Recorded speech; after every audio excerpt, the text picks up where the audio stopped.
Half a day students, I am Governor Lou Leon Guerrero. You all have been through a year of big changes. We've had to adapt and make big changes to keep our families and our island safe. But with change comes opportunity and a chance to try new things like PBS University. While Lieutenant Governor Josh Tenorio and I will continue to do our part to keep our island safe, you students have a part to play as well. Your part is to keep learning and to keep up with your lessons. That's why I am happy to see you here ready to learn with PBS University. PBS University is a way to bring a continuous educational curriculum to you while you stay safe at home during this time.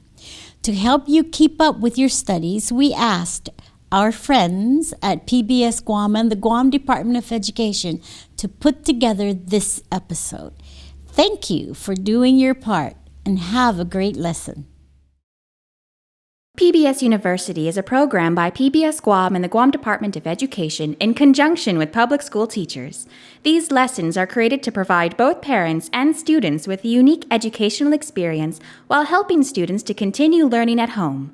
PBS University, next on PBS Guam. 1, 2, 3, 4. Come along, let's sing a song. We'll have a great adventure. Today's the day, let's learn and play. We'll have a great adventure.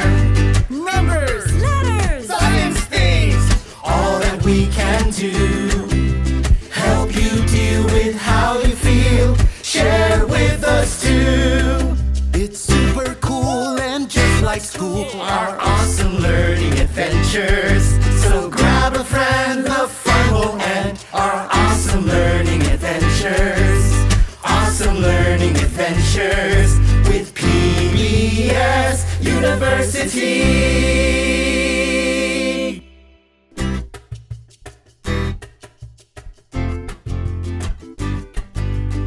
Mogathin! Kerugambo! Just in case you didn't know, that was actually hello, how are you in Yapese. Now that you know what that means, you could use that to greet our fellow Yapese Islander brothers and sisters. My name is Mr. Delis Reyes for PBS University, and I am your English language art teacher here to make you better in your grammar. I have a question for you. Do you know how many kinds of sentences there are? Not too sure? Well, let's open our eyes, ears, and our minds so we can learn all those different kinds of sentences that you could use for your writing and your speaking. But first, our lesson objective. We will know the different kinds of sentences and use them for our writing. Our first kind of sentence is called a declarative sentence. Now, before I explain what exactly that means, let me give you some examples. Nicholas is left-handed. I wanted to sleep. I wanted to eat noodles for dinner. Now, if you notice several things that's similar about those three. Now, a declarative sentence are all just a regular statement. With these type of sentences, it just gives us a general information. It usually ends with a period. Our next kind of sentence is called an interrogative sentence. An interrogative sentence are all sentences that are questions. Now here's some examples. Do you know what an interrogative sentence is? Do you want to learn? Do you enjoy fried chicken? Now if you notice, all of those sentences are all questions. So one thing you got to remember about interrogative sentences is that they end with a question mark. Our third kind of sentence is called an imperative sentence. Now these sentences are all about command. So some examples could be, study for your tests. Please share your candy with me. Close that door. Now, if you notice, they're all commands where you are asking somebody to do something for you. For these type of sentences, these usually end with a period. But don't be surprised if some of them end with an exclamation point. So an imperative sentence, again, is a sentence that's a command. Remember that.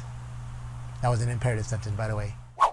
Now, our last kind of sentence is called an exclamatory sentence. These sentences expresses a strong emotion. You could tell that they are an exclamatory sentence because they end with an exclamation point. So some examples could be like, wow, that lunch was really good today. I really love English language arts. So if you notice, I express those sentences with a strong emotion, really excited about them. So exclamatory sentences usually end with an exclamation point. Now let's review. Say whether each sentence is declarative, interrogative, exclamatory, or imperative. The children study for their quiz. It's declarative. I know all about sentences. That's right, it's an exclamatory sentence. Read the sign. That's correct, it's an imperative sentence. Finally, did you learn today? That's correct, it is an interrogative sentence. So remember, there are actually 4 kinds of sentences that you need to know. You have your declarative sentence, which is a statement that usually ends with a period. You have your interrogative sentence, that is a question, and they always end with a question mark, of course. You have your imperative sentence, which is a command. Now, sometimes these end with a period, or sometimes they do end with an exclamation point. And finally, you have your exclamatory sentence. These are the sentences that show strong emotion. For the most part, they always end with an exclamation point. So remember these 4 different kinds of sentences so you can use them for your writing to change up the way you write. I want to challenge you. Whenever you have a writing assignment or an essay writing or even your journal writing, I want you to try to practice using at least a declarative sentence, an interrogative sentence, an imperative sentence, and an exclamatory sentence at least once or twice. That way, whenever somebody reads your sentences or your writing, they can tell that you have a wide breadth of knowledge about sentences. So try it out whenever you can. Now, that is all we have today. Now remember earlier in this episode where I said Mogathin, which is hello in Yapese? Well, this is Kafel, which is goodbye in Yapese. My name is Mr. Dallas Reyes, and I am here to remind you to always be safe and be kind. See you on the next one.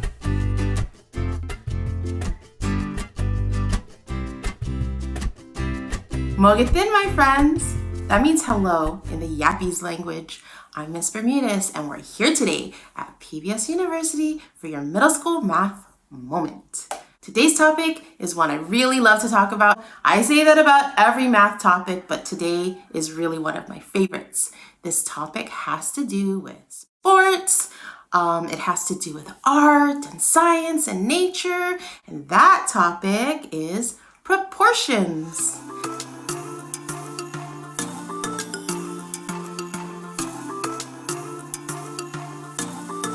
I have my lunch here with me. Oh boy, I packed a lot of food. I'm pretty hungry. Thinking that we could actually do both things at the same time. We could share lunch and we could learn about proportion. If you're ready, come on, let's do hamzu. Okay, everybody, let's go.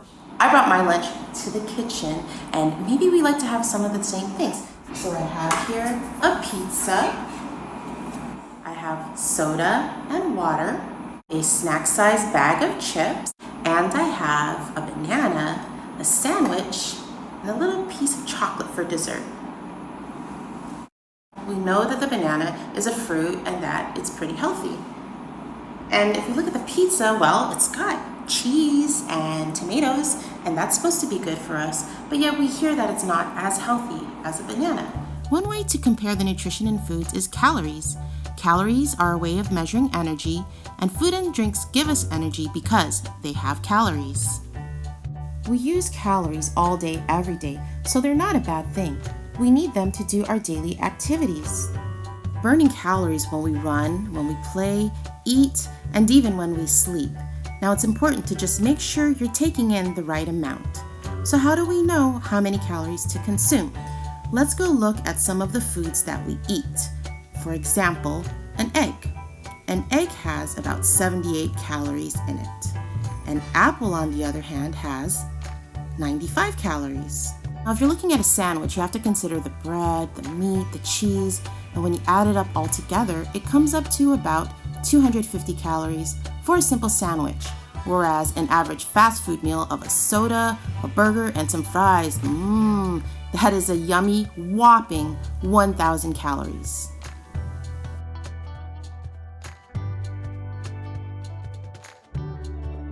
We're going to use a banana as our standard unit of measurement because the average banana has, guess how many calories in it? 5, 10, 100, 1,000? Well, the answer is 100 calories in the average banana. So we're going to take our ratio and we're going to put 100 calories on the bottom. Now at the top, we're going to put how long it takes to walk off the calories in a banana. So in order to burn off the energy provided by the calories in the banana, guess how long you would have to walk? You would have to walk at a moderate pace, not too fast, not too slow, a moderate pace for about 20 minutes. Now that might sound like a lot of work, but let's go see how that compares to the other foods in our lunch. So let's go compare the calories that give us energy in a banana versus a pizza. For our ratio, we're going to compare minutes to calories. So let's go consider our banana. Remember we said it's going to take us how long? 20 minutes to walk off the 100 calories in a banana. Now, how do you think that compares to the calories in a pizza? Well, believe it or not, a pizza has 400 calories in it. So let's go figure out how long it would take to burn off all the calories in the pizza. We're going to use something called a proportion, and a proportion compares two sets of given numbers, minutes walking and calories. One way to solve a proportion is to use equivalent fractions. Does that sound familiar to you? We studied equivalent fractions in another episode. The denominator on the bottom is 100, and we need to get it to 400, and we do that by multiplying by 4. Now do the same exact thing to the numerator on the top. So our proportion shows us to burn off the calories in a pizza, we would have to walk for 80 minutes. Now, pizza doesn't just have more calories than a banana. It has a lot more calories than a banana. In fact, one pizza is equivalent to guess how many bananas? Not 1, not 2, not 3, but 4. Your average fast food pizza is the calorie equivalent of 4 bananas. So the pizza is going to take a lot of work to walk off. But let's go look at drinks. The good news is something like water actually has 0 calories in it, believe it or not. So you can drink as much water as you want and you won't take in any calories, and it's good for you. Now let's compare the banana versus a sandwich and the energy they each provide. If you recall, our banana takes 20 minutes to walk off the 100 calories that it has. Now, how many calories did the sandwich have? If you said 250, that's correct. In order to find the number of minutes to walk off the 250 calories, we're going to have to try to multiply 100 to get to 250. But it's not quite as simple as our earlier problem, so we're going to use a different method called cross product. A cross product is just another way of solving a proportion, and it's found by multiplying across from the bottom to the top. So we take our denominator of 250 on bottom and bring it across to the top with 20, and we multiply 20 times 250. Now we do the same thing on the other side where we take 100 and bring it across to the top, and we're multiplying 100 by a mystery number. That number will be our answer. So on the left side, we get 20 times 250 is 5,000. And that is equal to our right side, 100 times our mystery number. Since 100 goes into 5,000 50 times, our answer for our mystery number is 50 minutes. Let's use everything we learned to make a healthy lunch choice. So if we look at a meal of a sandwich, a banana, all the water we can drink, a small bag of chips, and a small little piece of chocolate, it comes up to 550 calories. Using a proportion, we see that is the calorie equivalent of walking for 110 minutes. Now let's go ahead and compare that to a hot slice of pepperoni pizza and a bottle of soda. Believe it or not, just those two items already adds up to 550 calories, which also means 110 minutes of walking for much less food. So if we're finally going to make a choice about our lunch, we have two options here, and they're about the same calorie-wise. We can have the pizza with the pepperoni and the soda, or we could have the ham and cheese sandwich, the banana, the bag of chips, a little piece of chocolate for dessert, and all the water that we could drink. When you use proportions to break it down from a calorie perspective, there's no choice. I'm gonna go for the healthier portions that give me more food and fill me up. They make me feel good, and I even get to have a little piece of chocolate for a treat at the end. Boy, we talked a lot about food and calories, and I haven't eaten yet, so I'm gonna get ready to have my lunch. I hope you come back again soon, and until that time, I want you to stay safe, and I want you to stay curious. Adios, everybody.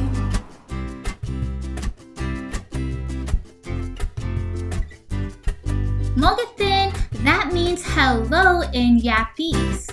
Welcome back to Science with Miss Andrada, where I teach you middle school science from PBS University. Today's topic is on sound. What is sound? What is sound, you ask? Well, sound is a type of energy made by vibrations that we can hear. And in order for sound to be heard, it has to pass through a medium. And that medium could be solid like wood, liquid like water, or gas like air. But before we get started, let's just do a quick review to make sure we know what a solid and a liquid and a gas is. Is this water a solid, a liquid, or a gas? Correct! Water is a liquid. What about this door? Correct! It's a solid. Okay, last one. What about the steam pouring out of the pot? Correct! That's a gas. Now, what if I showed you just the particles? Is that a solid, a liquid, or a gas? Yeah, that's gas because the particles are farther apart. What about this? Yeah, that's a solid because they're tightly packed together. And lastly, what about this one? Yeah, that's a liquid because the particles are closer together, but not so close that they're like a solid, and not so far apart that they're like a gas. Great job! You just passed the review. First, let's talk about how sound can travel through gases, like air. Have you ever noticed that during a storm, you'll see lightning first, and then shortly after, you'll hear thunder? But why is that? Well, it's because in air, light travels faster than sound. Now, sound doesn't travel as fast in a gas than it does in a liquid or a solid. And if you remember, air is a gas, and the particles in gases are farther apart. That means that it's going to take longer for one gas particle to travel to the other gas particle and move that sound along. Now, let's go talk about how sound can travel through liquid, like water. Did you know that compared to gases, sound can actually travel faster in liquids? Yeah, it's true. But why is that? It's because, if you remember, the particles in liquids are closer together than in gases. That means it's going to be faster for one liquid particle to move to the next liquid particle and pass that sound along. So, it's safe to say that sound travels more quickly in water than it does in air. But guess what? Sound travels even faster in solids, like in metal, or in wood? That's because the particles in solids are tightly packed together and way more closer than in liquids or in gases. So that means that the sound waves travel fastest in this medium, solids. Now let's go check if that's true. What I'm going to do is I'm going to tap my finger on this wood and listen to the sound it makes. Now I'm going to do the same thing, but this time I'm going to put my ear on this wood and listen to the sound it makes. Do you think there was a difference? Yeah, there was a difference. It was much louder when I put my ear on this wood. Why is that though? It's because the sound vibrations travel fastest in solids, like this wood, than in air. The first time, the sound was traveling through the air. The second time, the sound was traveling through the wood because I put my ear close to it. Yeah, ouch. Now I have a question for you. What if there was no medium, like no gas, no liquids, and no solids, like in outer space? In outer space, there's no air, there's no oxygen, there's no matter for that matter. By the way, that's called a vacuum. But yeah, what if a spaceship exploded in outer space? Do you think we'd be able to hear it? Correct! We would not be able to hear it because in outer space, which is a vacuum, right? There's no medium that sound can travel to. And in order for a sound to be a sound, it has to travel through a medium. Wow, that was a whole lot of information. Now let's go put that information to the test. We're going to do a simple experiment to see how sound travels through different mediums. I have with me 3 plastic bags. One plastic bag is filled with gas, which is air. I also have here a plastic bag filled with water for liquids. And I have here a plastic bag filled with a book for solid. First, let's go test out how sound travels through gases. I'm going to get my plastic bag filled with air or gas, put it against my ear, get the ticking clock, put it against the plastic bag, and then have someone cover my other ear. Now listen to the sound it makes. Okay, now that I remember what sound that makes, let's go try it out with a solid. I'm going to get the plastic bag filled with a book, put it against my ear, get the ticking clock, put it against the solid or the book, and then have someone cover my other ear, and then listen to the sound it makes. Interesting, the sound was much louder when I put the book against my ear compared to when I put the gas against my ear. Now let's go test out what it sounds like with a liquid. Get your plastic bag filled with a liquid, put it against your ear, now get the ticking clock and put that against the plastic bag. Now have someone cover your other ear. Now listen to the sound it makes. That was somewhere in between the solids and the gas. See how easy that was? Make sure you try this at home so that you can hear it for yourself. So to summarize everything that we learned today, we know that sound is a type of energy made by vibrations that we can hear. And in order for a sound to be a sound, it has to pass through a medium like a solid, a liquid, or a gas. And that's all we have time for. Hope you had fun learning today. See you next time on Science with Miss Andrada. Hafa Adai students, welcome to PBS University. My name is John Fernandez, and I'm the superintendent of the Guam Department of Education. These PBS University lessons are made to help you to continue learning. The teachers here prepared fun lessons on science, character education, math, English, and more, and they made it for you, the students of Guam. We're very grateful to them for their instruction. We're also thankful for you students, parents, and guardians who are watching. Remember, stay safe and healthy, and we'll see you soon in the next school year. Thank you.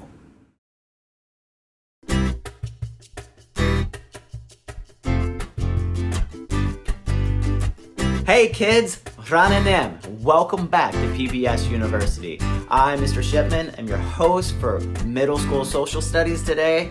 And today we're going to continue our talk of culture. Today's part of culture is the Chuukese culture. Rananem means welcome in Chuukese. Chuukese is the official language of the island of Chuuk, and Chuuk is one of the many islands that make up the Micronesia Islands. Chuuk is southwest of Guam, and today we're going to see some things about the Chuukese culture.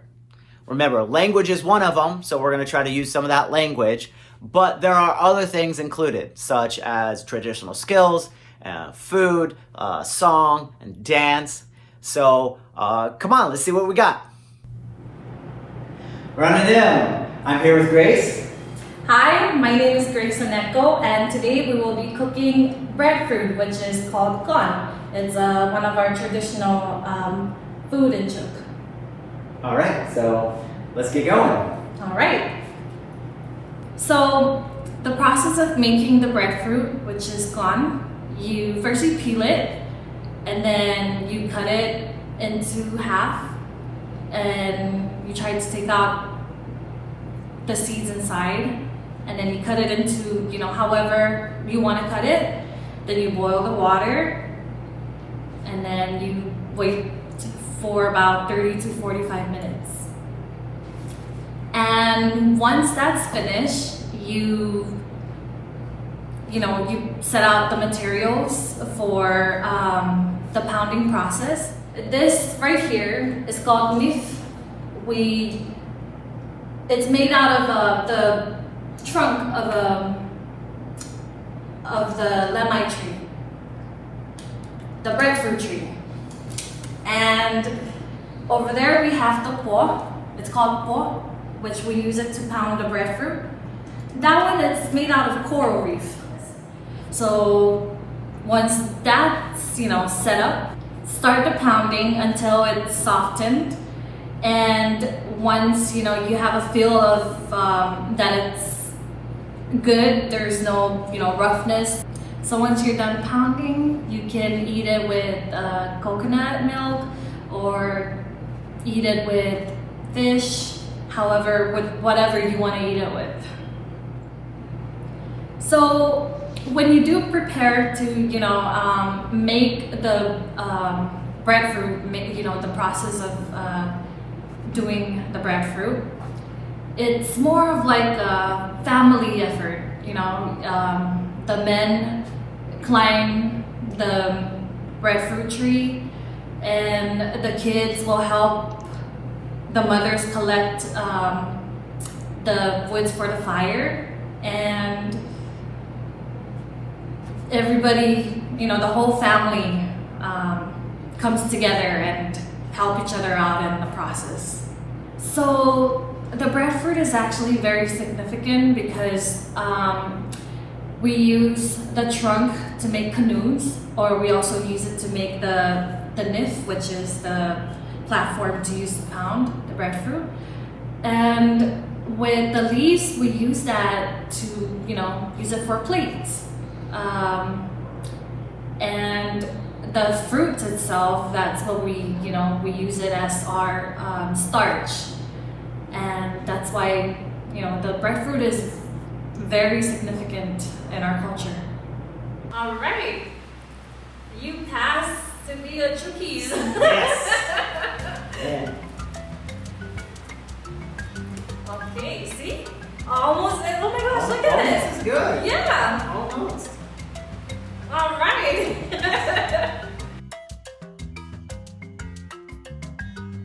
So that was awesome. Never done that before. That's pretty cool. Thank you, Grace. Kiniso Zabur. Kiriso chap. Kiriso chap. And that's all we have for today. So bye, guys. Karanam. Wow, pounding breadfruit to make the kon. It's different. It's new. I've never done that before, but it kind of felt like when I was a kid, probably your age, and I was helping my grandma mash potatoes. It tastes different, but it's kind of got the same kind of feel. So it felt sort of natural to me. Sometimes languages can be hard, but the only way to get better is to keep practicing. And just so you know, it is okay to make mistakes. We all do. I mean, you heard me.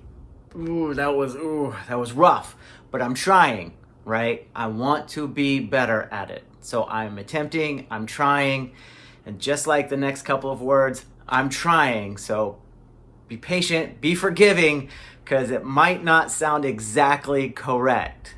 But with that said, okay, let me try. Okay, so with that said, Kini Sochapur means thank you in Chuukese.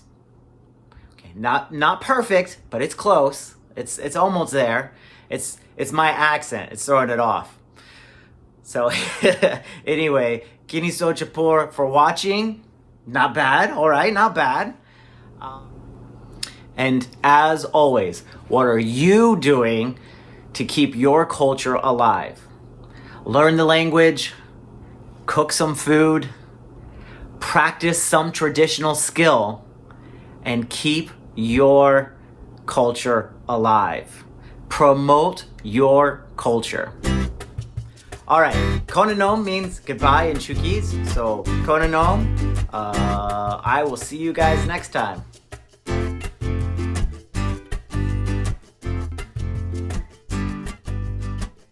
Hello, buenas and half a day, everyone. In the Russian language, we say Privyet. Privyet! Welcome to PBS University. Guahusi Mrs. Paulino here for your middle school character education.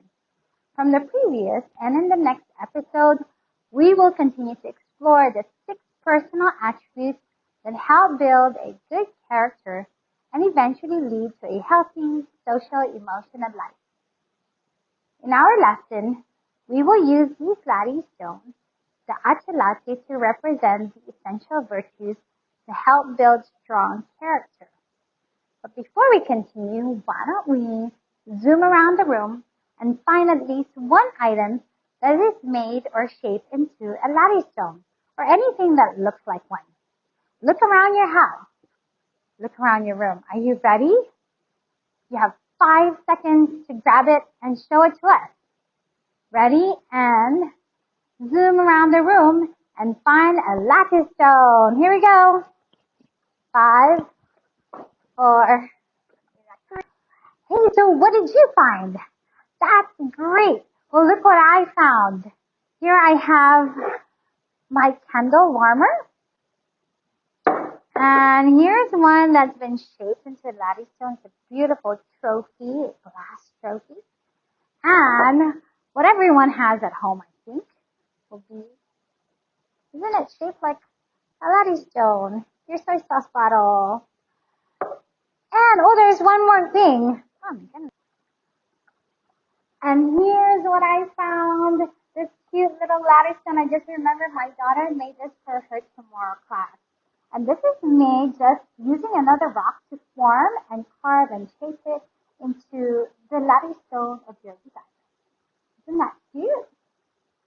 Well, if we didn't find anything, that's okay. We can make an Achalate right now just by using your hands. Make a fist to create the haligi and another fist to create the tasa. Nice job.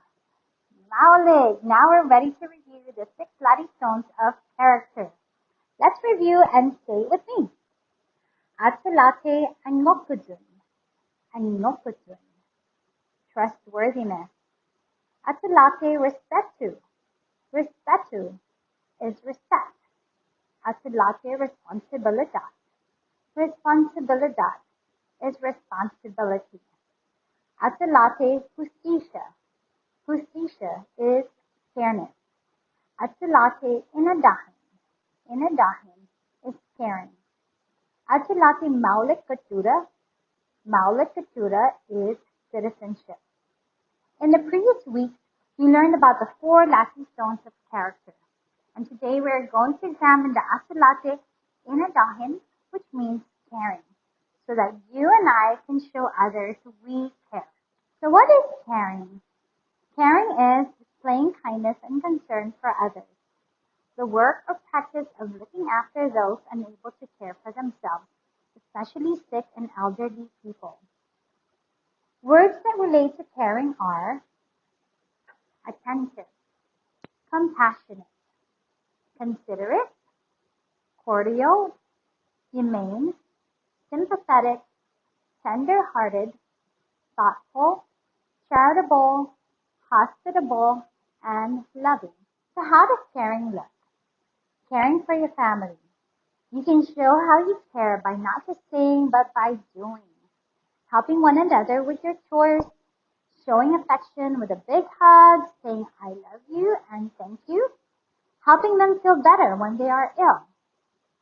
So what have you done to show your brother or sister you care?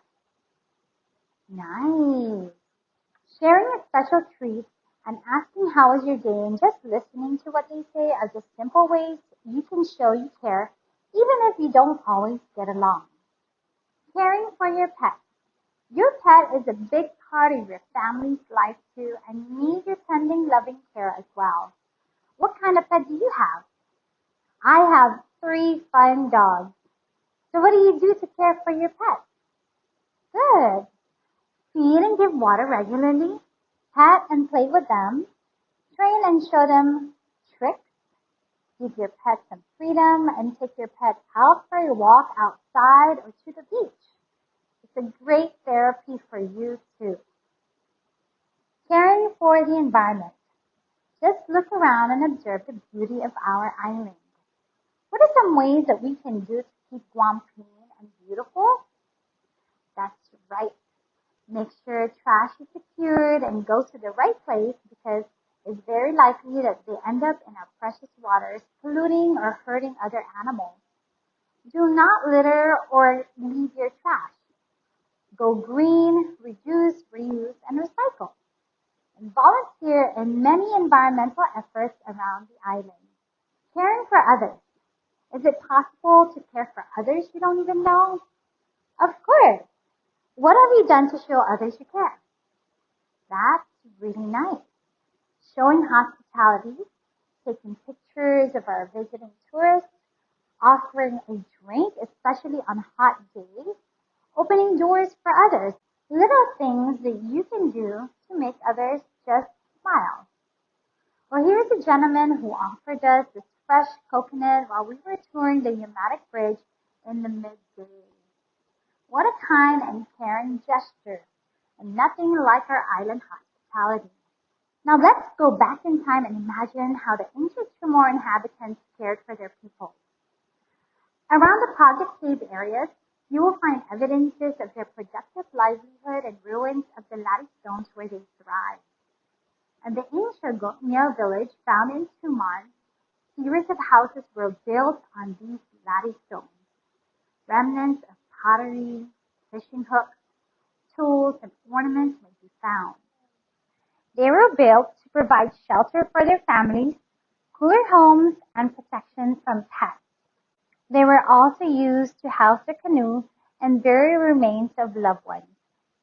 Around their homes, they cooked and ate meals together, created and shared stories. They sailed, fished, cultivated plants, teaching their own children and passing down their skills. The lattice stones made also demonstrated their development in its culture, working together in harmony and unity among its people. Studies also tell us that the key importance to the Chamorro culture and belief system is caring for their families, whether through blood relation, marriage, or extended kinship, and also respecting the environment, land, air, and sea. Well, that's all the time we have for now. Thank you, Spasiba and Dangkulan Asiduas Maasi, for joining me on this journey and learning with me about the Asilate in Adahin. Continue to care for those around us at home, our island community, and the world. We will continue to explore another pillar of character on our next episode as we help each other care and build character. See you next time. Do svidaniya. Adios.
Hapaday and Yakwe Famagun. Yakwe in Marshallese means hello. Welcome back to PBS University. Chamorro time. I'm Senora Max, and today we're going to learn about parts of a house. In Chamorro, Patin Igimasiha. We have a special guest with us today, Famagun. Welcome, Matua. Yakwe, Senora Max and friends. Oh, Senora Max and friends, I'm so excited today. My friend is coming to visit me from his island home. I can't wait to make him feel at home at my house. Senora Max, may I share with you and our friends about my guma? Sure, Matua. Hungan. Yes. This is my guma. Beautiful guma, Matua. Wow, how many rooms do you have in your house? Your house is big and beautiful. Caesar's ma'asi, Senora Max. I have 6 rooms. Would you like me to show you and our PBS University friends? Sure, how exciting. Here are some pictures of my house. And, ooh, Senora Max, may you teach myself and our PBS University friends what the parts of my guma is in tomorrow? That way I can teach my friend when he comes to visit me. Ungan, yes, definitely. This is my living room. I love playing my video games, watching my favorite movies, and relax in my living room. Do you love playing video games, friends? Senora Max, how do we say living room in Chamorro?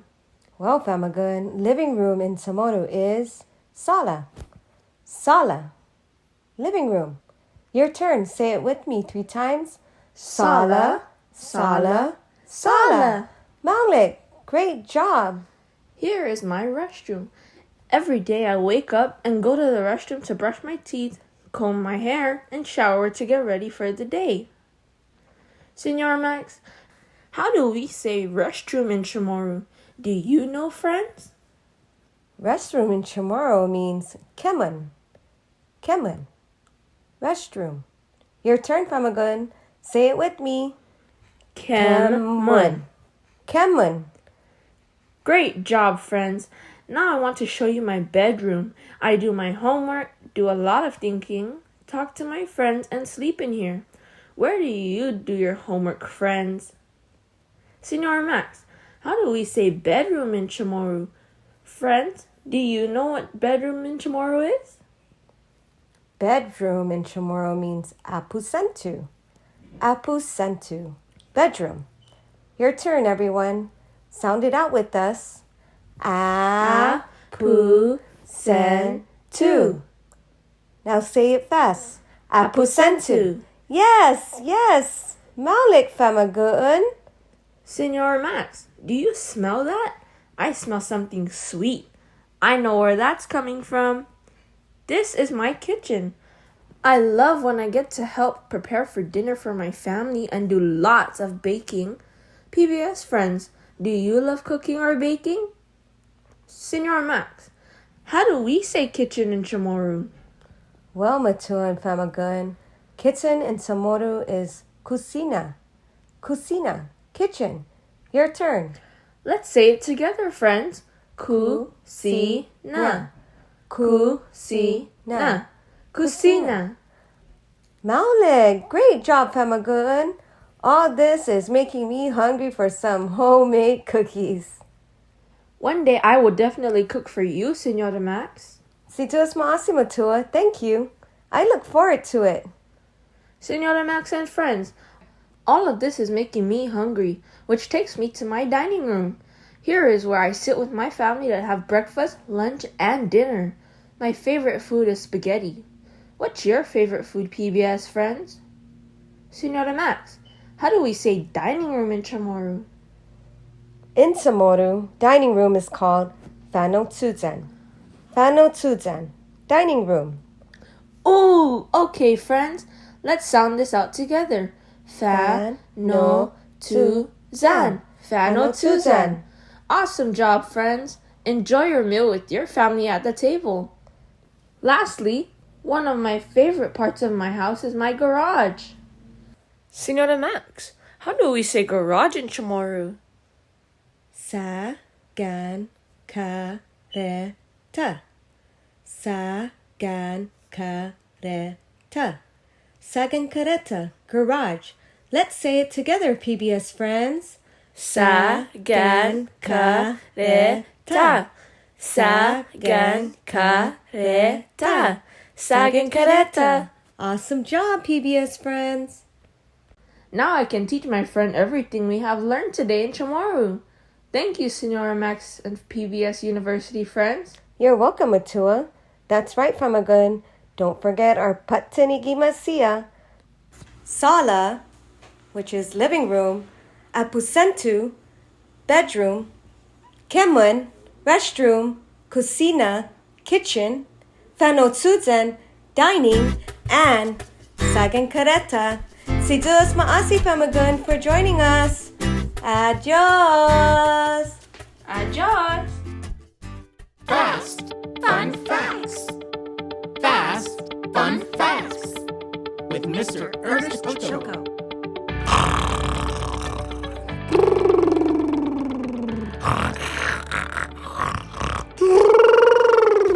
Well, hey kids, this is Mr. Ernest Ochoco waking up with more fast fun facts. And we've been discussing some of the habits of geniuses in the morning to have a successful day and a successful life. So we are tip number 4, which is brushing your teeth. Ooh, I can brush my teeth and become smarter. Yes, you can. But you need to brush with your opposite hand. Why? Because that creates new neural pathways, and new neural pathways are responsible for your memorization and your learning, how fast you're going to learn. So that's important. Brush with your opposite hand. Now, tip number 5 is breathing in deeply. Let's go do it together. Ooh, that feels so good. That brings in more oxygen for your brain. Did you know that your brain uses about 20% of the nutrients and oxygen in your body? Yup, that's why breathing in deeply is so important. And the 6th tip is writing in your journal. So planning out your day and also writing about what happened in your day the previous day. So write down some of your priority lists, like what do you want to accomplish during your day? Like just 3 things or 4 things, whatever it is that you need to accomplish in your day. You can also write about what you're grateful for, because the more you write about what you are grateful for, the more it will come to you. Did you know that geniuses like Albert Einstein, Leonardo da Vinci, and Marie Curie all wrote in journals? But did they write in journals because they are just geniuses? Or did writing in journals help them to become these incredible geniuses within their field? Right? Mind blown. So make sure that you are writing your journals, breathing in deeply, and of course, brushing with your opposite hand. These are gonna help you, just like brushing your hair is gonna help you before you walk out the door. There we go. All right. I am almost, yes, there we go. My hair is now much better. Okay, everyone, this is Mr. Ernest Ochoco with another fast, fun fact. Have a successful genius day. Bye, everybody.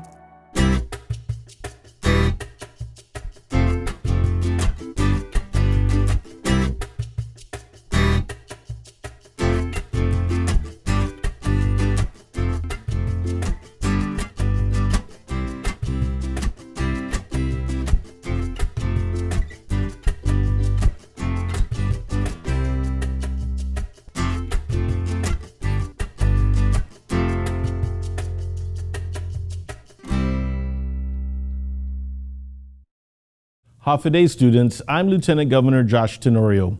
For more than a year now, you all have continued to wash your hands and watch your distance from others, and you've done a really great job wearing your masks.